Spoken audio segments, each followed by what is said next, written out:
आसवा परवर्ती खबर को मालकानगिरी छत्तीसगढ़ सीमांत सुकमा जिले में माओवादी एक बड़ योजना को पंड कर सफल होती सुरक्षाकर्मी एवं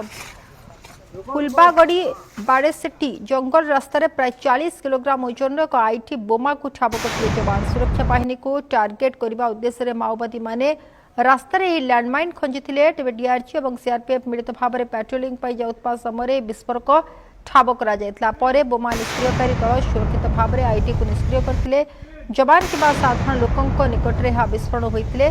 गोटे बड़ धरणर क्षति होता तेबे ये लैंडमाइन विस्फोरण ये भयंकर दृश्य आप देखुं किभली भाव में लैंडमाइन विस्फोरण होदी विस्फोरण से भली भाव में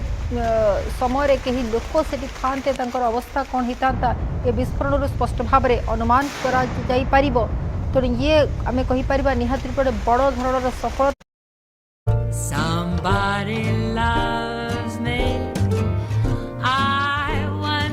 अनुमान